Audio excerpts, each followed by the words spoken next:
Months after a Target 8 investigation warned you about a shady contractor who took tens of thousands of dollars, he's finally facing charges. But even though Jeffrey Stoltz is facing charges, his victims may not get their money back.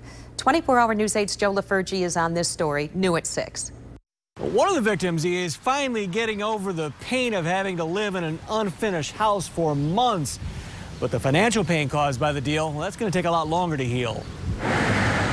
After months of coming home to a house wrapped only in insulation, the Hagleys finally have siding. Wrapping up the siding right now, gutters, and then, yeah, we're about done. But the project they'd paid local contractor Jeffrey Stoltz some $60,000 to complete ended up costing them a lot more. A lot of legal fees, so around $15,000 in legal fees.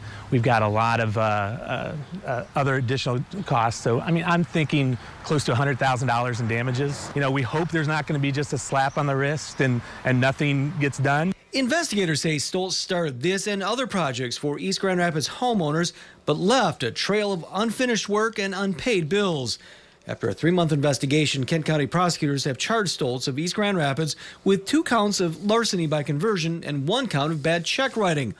All 3 charges are felonies. The most serious carries up to 10 years in prison. The Hagleys and another East Grand Rapids family were named as victims in the case, but investigators told Target 8 back in February there were more that decided not to pursue charges. As for the money Stoltz collected from customers, unfortunately, through the investigation, it appears that that money is now not there, and it is in fact gone. It's difficult to add up just how much money is missing.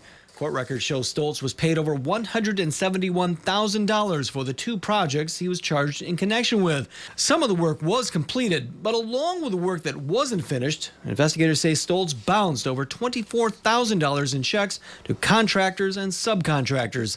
The day we broke the story back in February, Stoltz reportedly packed up his family and moved to Illinois. Stoltz posted bond after he was charged last week. While he doesn't expect to recoup the money he lost, Paul Hagley says coming forward prevented at least 1 more family from making the same mistake in hiring Stoltz. I had someone reach out to me through social media and thanked us for letting them know that they were actually interviewing him, and that out of all the builders that they'd interviewed, he was the most charming one that really came to the table. Jeffrey Stoltz is due back in court June 5th. We'll let you know what happens. In East Grand Rapids, Joe LaFurgey, 24-hour News 8.